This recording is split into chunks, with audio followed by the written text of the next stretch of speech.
Bismillahirrahmanirrahim. Assalamualaikum warahmatullahi wabarakatuh.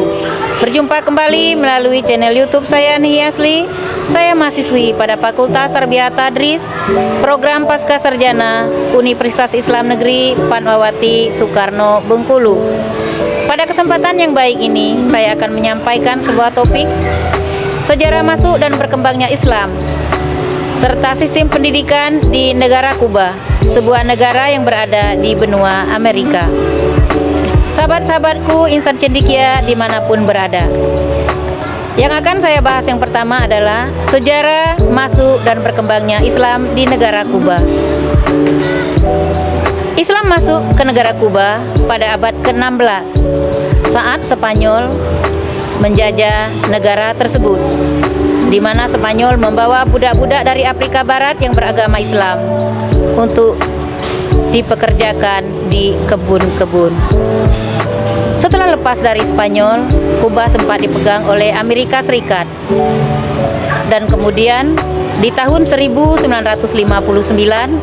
terjadilah revolusi di Kuba yang dipelopori oleh Fidel Castro.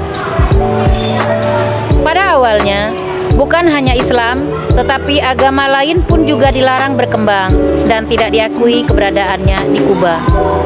Di mana pada saat itu, gereja-gereja yang merupakan peninggalan Spanyol tidak diperkenankan untuk melaksanakan praktik ibadah. Kuba baru membuka diri pada agama ketika Paus Paulus mengunjungi negara tersebut.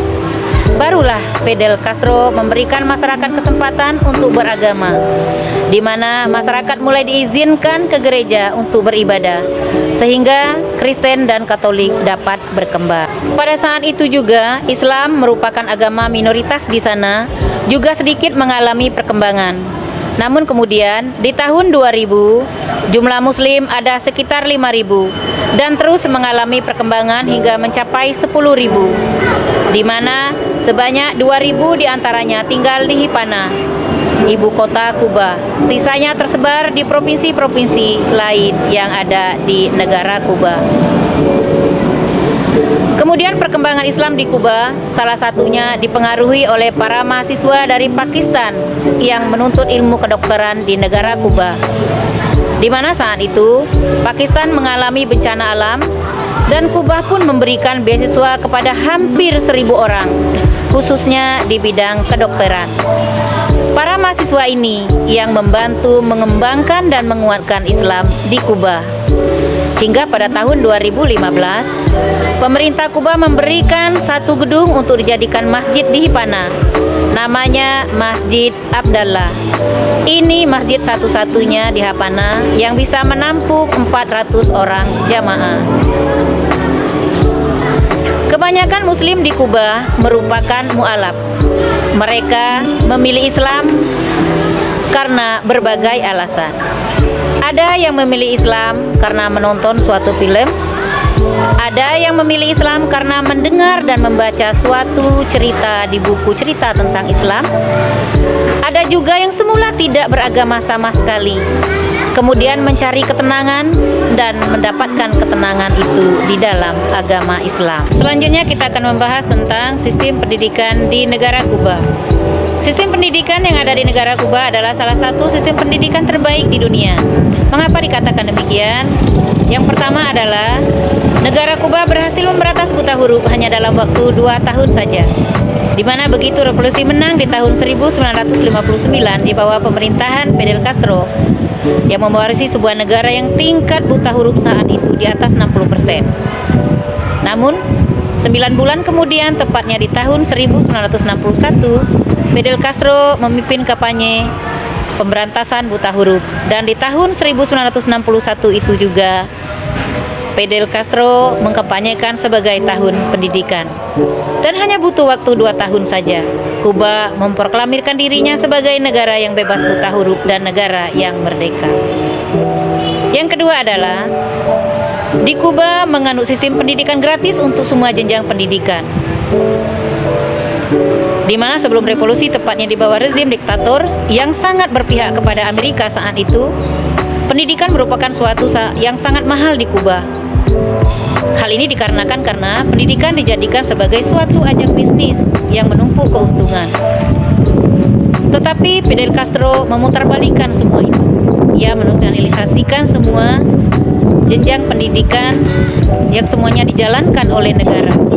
Setiap anak di Kuba dijamin mendapatkan pendidikan gratis dan berkualitas. Yang ketiga, di negara Kuba, fasilitas dan sistem pendidikan yang sangat bagus.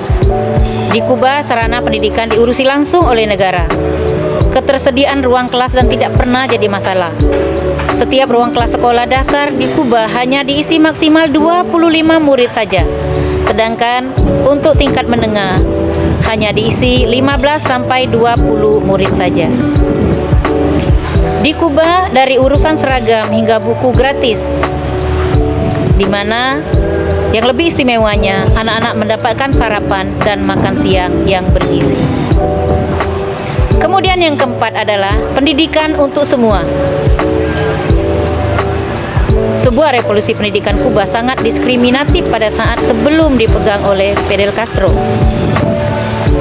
Di bawah slogan pendidikan untuk semua, pendidikan Kuba bisa diakses siapapun. Tidak ada lagi diskriminasi dan kasta-kasta dalam pendidikan di Kuba. Semua orang mendapatkan pendidikan yang sama dan berkualitas.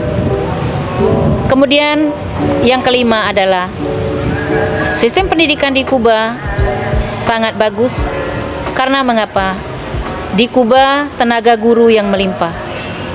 Salah satu universitas besar di Kuba di bidang pendidikan yang juga menakjubkan adalah tenaga guru yang melimpah dan berkualitas. Anak-anak di Kuba bisa menikmati perhatian dan pengajaran yang baik dari guru.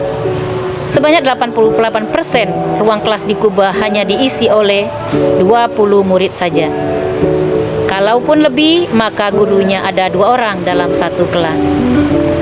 Kemudian yang keenam, di Kuba, belanja sektor pendidikan itu sangat tinggi. Sejak revolusi hingga sekarang, belanja pendidikan di Kuba tidak pernah rendah. Negara kecil di Kepulauan Karibia ini membelanjakan 13% PDB-nya hanya untuk memajukan kesejahteraan sektor pendidikan. Bahkan ketika negara ini dihantam krisis berat pasca runtuhnya Uni Soviet, Fidel Castro memilih memangkas belanja militer ketimbang mengganggu belanja pendidikan. Yang ketujuh, dalam sistem pendidikan yang ada di negara Kuba menganut sistem keadilan gender, di mana di banyak negara, terutama negara yang masih tercekik akan patriarki, perempuan kurang mendapatkan akses pendidikan. Akibatnya, terjadilah ketidakadilan gender dalam urusan pendidikan. Tetapi di Kuba tidak begitu. Sejak revolusi hingga sekarang, kesetaraan gender justru menjadi perhatian serius pemerintah, termasuk dalam lapangan pendidikan. Dari pendidikan dasar hingga pendidikan sekolah atas, perbandingan laki-laki dan perempuan seimbang. Sebanyak 60% pekerja profesional dan teknisi di Kuba adalah perempuan. Sebanyak 51% peneliti ilmiah Kuba adalah perempuan. Dan 72% dokter di Kuba adalah perempuan. Begitu bagusnya sistem pendidikan yang ada di negara Kuba. Demikianlah sejarah singkat masuk dan berkembangnya Islam dan sistem pendidikan yang ada di negara Kuba, sebuah negara yang berada di benua Amerika. Terima kasih atas segala perhatian, mohon maaf atas segala kekurangan. Mudah-mudahan apa yang saya sampaikan dapat menambah pengetahuan bagi kita semua. Wassalamualaikum warahmatullahi wabarakatuh.